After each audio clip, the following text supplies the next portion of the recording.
Honda unveiled the new CB500 hereafter referred to as the CB500SF, for the world's first time at the press day of the Chongqing Motorcycle Show, which opened on September 18. Its local subsidiary had previously posted teaser images on Weibo, the Chinese version of the X, generating considerable interest in the vehicle. While its engine displacement is said to be 500 cubic centimeters, suitable for the Chinese market, numerous older CB400SF models were on display at the show, so it could be said that this is actually a revival of the CB400. The officially announced model strongly follows the traditional CB400SF image we're all familiar with. It features a very familiar, balanced, and proportionate design. Based on past information, we have no doubt that a 400 cubic centimeters version will also be released for the Japanese market.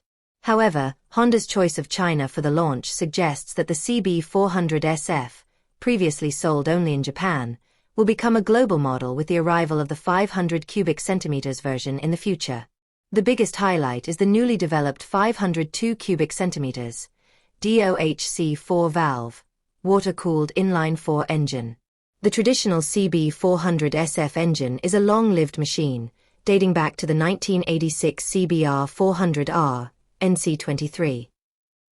It seems that a design based on cutting-edge theory was necessary to comply with the latest regulations, and this has been incorporated into the refresh. The sleek exhaust pipe, reminiscent of the 4.4, is a welcome addition. This emphasizes that it's a four-cylinder engine, after all. Another interesting point is the adoption of the e-clutch. The new CB500SF, in particular, uses an electronically controlled throttle body, providing significantly more advanced control than the current e-clutch-equipped CBR/CB650R and Rebel 250 equals mechanical throttle, and is expected to be a second-generation evolution.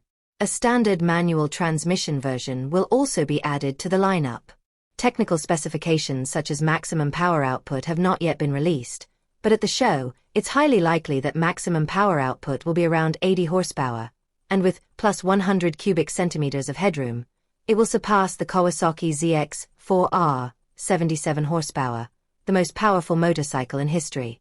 Upside-down forks are available at the front, while the rear features an aluminum swingarm with a linkage-type monoshock, which has been standard in recent years. The double cradle chassis boasts a comfortable ride and was the source of the previous CB400SF's unrivaled rideability and rich ground feel. The latest design technology appears poised to recreate this typical riding experience. Furthermore, while some may be disappointed by the dual rear suspension aesthetically, it's clear that there are no advantages to a single suspension in theory or overall performance.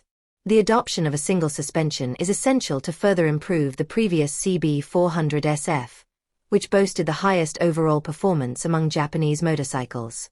Upright forks also offer advantages such as a smooth ride, but from an aesthetic perspective, it's difficult to imagine an inverted fork on a new model, and since many vehicles today adopt inverted forks, this is a natural progression in terms of production efficiency. Maneuverability, which appealed to riders of all skill levels, from beginners to experienced riders, was the foundation of the previous CB400SF's appeal, so there are high expectations for the new CB500SF's performance. As seen in the promotional video, the meter uses a flat-panel LCD display, known as a smartphone meter, and a 5-inch TFT LCD. Since the body and brackets appear identical, it likely shares parts with the CB1000F concept. Some may be disappointed by the lack of a needle-type meter, but since it's a global model, it's natural to include modern standard features like smartphone connectivity. However, the overall feel can be described as an authentic Japanese naked motorcycle, and the adoption of the Spencer color scheme, featuring a silver body with blue stripes and a double-horned look beneath the round headlights, strongly hints at the Honda CB lineage. In addition to the silver Spencer color scheme displayed at the show floor, the bike is understood to be available in a total of 3 body colors: black and red. The motorcycle is expected to launch in China in spring 2026, with the 400 cubic centimeters version, Japanese version, expected to be unveiled at the 2026 East and West Motorcycle Expo.